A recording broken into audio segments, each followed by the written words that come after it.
They thought I'd vanish with a $10 insult. They thought I'd sit there, quiet and shattered, like I always did. But this time, I wasn't their ghost. I was the reckoning they never saw coming. And by the time they realized it, I'd already rewritten the ending. They all laughed when they heard it. To Dana, $10. Chuckles echoed around the mahogany-paneled room like flies buzzing over something dead. My mother smirked behind a silk scarf. My brother leaned back, arms crossed. The smug weight of entitlement settled in his spine. Even the cousins, barely blood, barely present, smiled like they'd won something. I sat still. No blink, no twitch.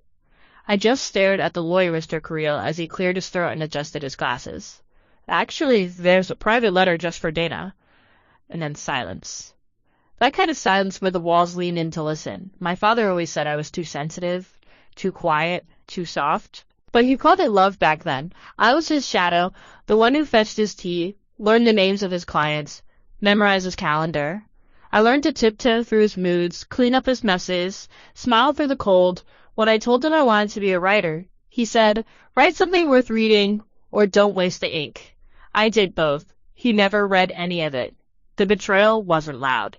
It crept. First, they stopped copying me on family emails. Then they held dinners I wasn't invited to, vacations I only saw on Instagram. I pretended not to care. I still sent birthday cards, still showed up for holidays, still asked about their lives. Even as they forgot I had one, when he got sick, I moved back, left my job, took care of him while they argued over hospice bills from across the country. I fed him, bathed him, watched the light go out of a man who never thought I was enough. He didn't thank me. Not once. I found out about the new will 2 days before he died by accident. A file left open on his computer. No password, just sitting there like I wanted to be seen. I read every line, every allocation, my mother, the house, my brother, the stocks, me, $10. No explanation, no hesitation. I sat with that for a long time. Didn't cry, didn't rage. I just planned. I scheduled a meeting with Mr. Creel the next morning. Alone. Told him I had a few things I thought my father might want. My daughter, Dana, the only one who saw me for who I was, and stayed anyway. The room shifted. Eyes narrowed. My mother stiffened. My brother sat forward, alert now. I continued. You were the one who held my hand when I couldn't speak. The one who brought me dignity when the rest brought lawyers. This is not a letter of apology. You know, I don't do that. This is acknowledgement. My voice was calm. Even deadly. The others inherited wealth. You inherited my truth. I paused there. Let the words hang, then I handed the rest to Creel. You can finish it.